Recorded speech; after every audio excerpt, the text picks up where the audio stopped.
जिंदगी का सफर सुहाना हो, इसके लिए सावधान रहना जरूरी है। रोजमर्रा की आपाधापी में कुछ देर बैठकर सोचना समझना भी जरूरी है कि आपके आसपास क्या हो रहा है और जो कुछ हो रहा है उससे हमारी जिंदगी, हमारा परिवार कैसे प्रभावित हो सकता है। इसलिए हॉर्न बजाकर बाखबर करने वाली खबर जरूरी होती है। और आज की ये खबर पुणे और सोलापुर में गुलेन बैरी सिंड्रोम यानी कि जीबीएस के कहर से जुड़ी हुई है। पुणे में एक हफ्ते के अंदर 100 से ज्यादा लोग इस बीमारी का शिकार हो चुके हैं और 16 मरीज वेंटिलेटर पर हैं। वहीं सोलापुर में जीबीएस से एक मरीज की मौत भी बताई जा रही है।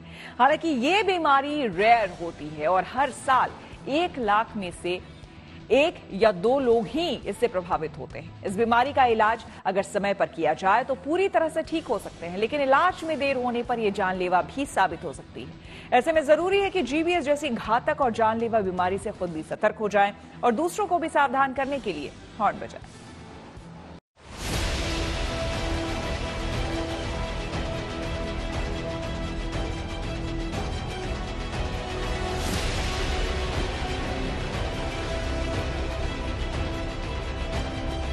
पानी पूरी तरीके से साफ नहीं है, साफ सुथरा नहीं है। अरे पूरी तरीके से डेंजर जोन में अभी सब लोग हैं और पानी अभी जा रहा है। उनसे अपेक्षा है कि ये क्लोज हो जाए, फिल्ट्रेशन प्लांट बैठ जाए, उसमें कुछ लोगों को उसकी जो कुछ भी इंफॉर्मेशन है वो लोगों को मिलनी चाहिए, वो नहीं मिल रही है। महाराष्ट्र के पुणे में गुलियन बैरी सिंड्रोम बीमारी से हाहाकार मच गया है। पुणे में एक हफ्ते के भीतर ही इस बीमारी ने 100 से ज्यादा लोगों को अपनी गिरफ्त में ले लिया है। वहीं महाराष्ट्र में बुल्ढाना में अचानक लोग गंजे होने लगे, सिर से बाल एकदम से झड़ने लगे और 40 से ज्यादा लोग गंजेपन का शिकार हो गए।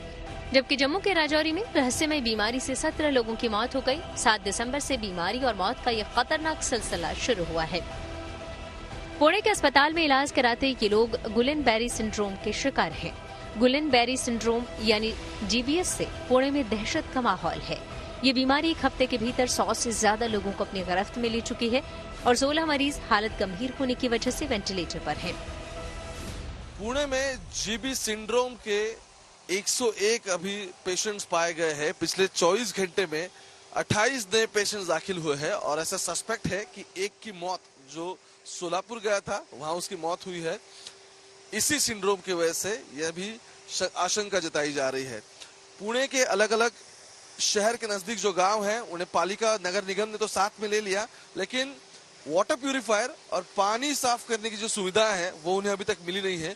मैं पुणे के नजदीक, शहर के नजदीक जो नांदेड़ सिटी है उसी के आगे वाला ये गांव है जहां खड़ा हूं। ये कुआं है जिस कुएं से ये पूरे अलग अलग जो पालिका में गांव आए हैं उन्हें सभी को पानी दिया जाता है और सभी गांवों ने अपनी पाइपलाइंस यहाँ का जाल पूरा बिछाया हुआ है। यहीं से पानी लिफ्ट किया जाता है और वो गांवों को प्रोवाइड किया जाता है। अब जब पालिका ने इन सबको अपने नगर निगम के साथ भी लिया, इनका एग्रीमेंट हुआ, लेकिन फिर भी इसके बावजूद भी वाटर प्यूरिफिकेशन की यहाँ कोई योजना नहीं है। और जहां मैं अब सिंहगढ़ रास्ते पे खड़ा हूँ, यही पुणे के सबसे ज्यादा पेशेंट्स पाए गए हैं। वहीं सोलापुर में जीबीएस से एक मरीज की मौत की भी खबर सामने आई है, लेकिन रिपोर्ट के मुताबिक पीड़ित को पुणे में संक्रमण हुआ था और बाद में उसने सोलापुर की यात्रा की थी। मेरा गांव दायरी है और यहाँ आसपास 7 गांव है कुल मिलके, और 7 गांव में प्रॉब्लम अभी चल रही है।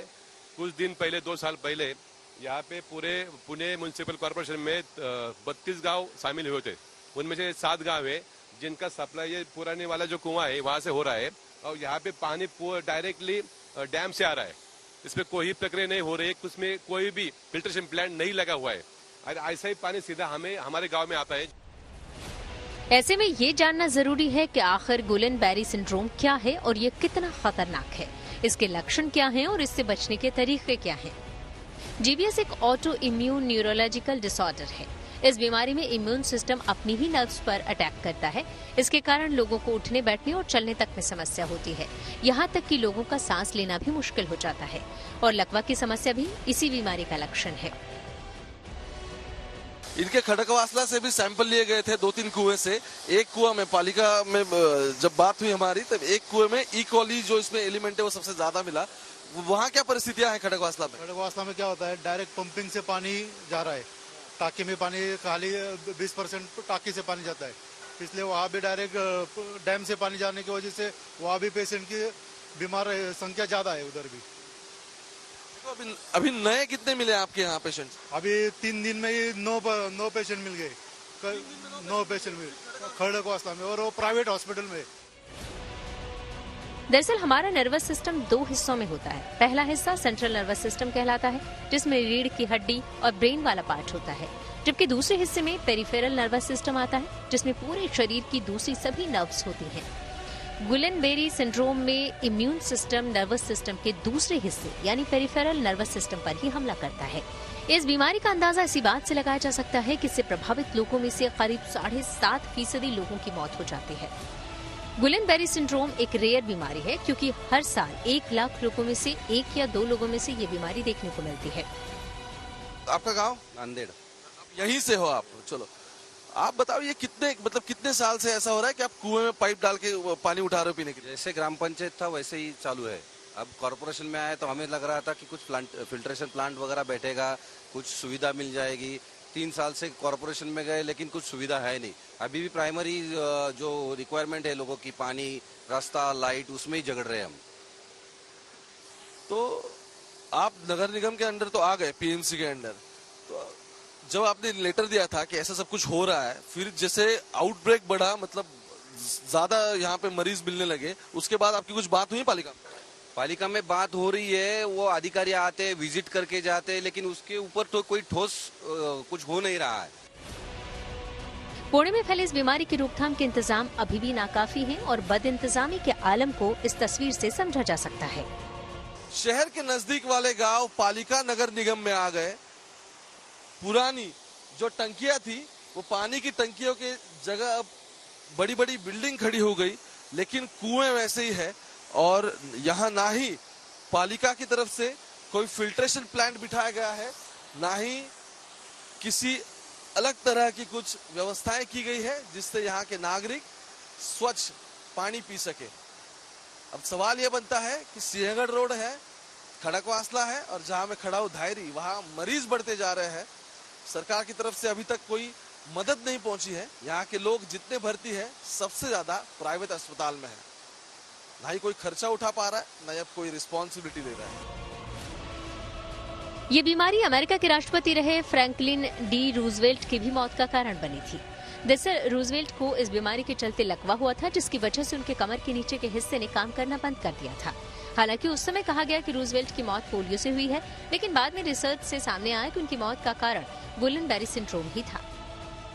हम अभी कमला नेहरू अस्पताल में है, जहां मेडिकल सुपरिटेंडेंट डॉक्टर बाठे हमारे साथ है। किस तरह के अरेंजमेंट्स अभी हुए हैं, क्योंकि मरीज दिन ब दिन बढ़ते जा रहे हैं, ऐसा नजर आ रहा है? कमला नेहरू हॉस्पिटल में हमने 45 बेड्स आरक्षित किए हुए हैं जीबी सिंड्रोम के पेशेंट के लिए। उसमें वार्ड में, मेल वार्ड में 15, फीमेल वार्ड में 15 एंड 15 बेड आईसीयू के लिए। तो जीबी सिंड्रोम के बारे में हम ये कह सकते हैं कि जो भी पेशेंट्स हैं उनमें जो सिम्टम्स पाए जाते हैं, उनमें एक तो हाथ पैर की ताकत कम होना, उसके बाद उनको सांस लेने के लिए तकलीफ होना, और टिंगलिंग नमनेस सेंसेशन हाथ और पैर को आना, और कुछ पेशेंट्स के लिए फिर वेंटिलेटर और ऑक्सीजन की सुविधा लग सकती है।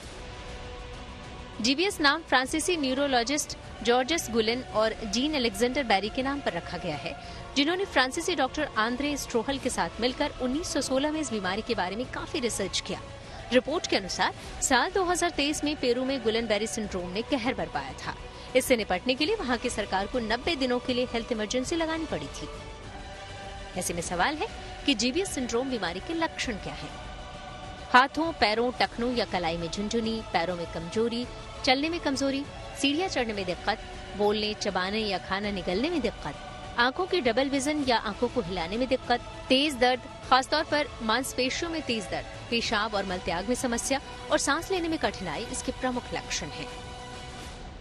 पूना में जो 70 से ज्यादा पेशेंट्स अभी कुछ जो मरीज दाखिल है, उनके बारे में देखा जाए तो उनमें ये कैम्पलोबैक्टर जेजुनी और नोरोवायरस, ये बैक्टीरिया और वायरस पाए गए हैं। इसका कारण है कि ये जो है ये खराब पानी की वजह से होता है। पूना में और पूना के आजू बाजू में काफ़ी जगह पर जो पानी, जो फिल्टर पानी कॉरपोरेशन का जो आता है उसके साथ ड्रेनेज वाटर का भी लाइन चली जाती है और वो जब फूटती है तो एक दूसरे का पानी ड्रेनेज वाटर पीने के पानी में चला जाता है और ये बीमारी होने के चांसेस बढ़ते हैं। जीबीएस बीमारी से लोग दहशत के साए में हैं। ऐसे में ये जानना जरूरी है कि इससे कैसे बचा जा सकता है। हालांकि गुलियन-बेरी सिंड्रोम का कोई सटीक इलाज नहीं है, लेकिन इसके लक्षणों को कम करने और रिकवरी की प्रक्रिया को तेज करने के लिए इलाज होता है। इसमें ब्लड की प्लाज्मा को बदलने की प्रक्रिया शामिल होती है, जिससे शरीर से विषाक्त पदार्थों को बाहर निकाला जाता है और नर्वस सिस्टम को राहत मिलती है। इसमें इम्यून सिस्टम के खिलाफ काम करने वाले एंटीबॉडी की एक खुराक दी जाती है, जो तंत्रिका कोशिकाओं को अधिक नुकसान से बचाती है। इसके अलावा पेन किलर और फिजियोथेरेपी की भी सलाह दी जाती है। जाहिर है, जीबीएस ऐसी बीमारी है जिसका सटीक इलाज नहीं है। ऐसे में जरूरी है कि जीबीएस जैसी घातक और जानलेवा बीमारी से खुद सतर्क हो जाएं और दूसरों को भी सावधान करने के लिए हॉर्न बजाएं। पुणे से ओमकार वाबले के साथ bureau report, good news today.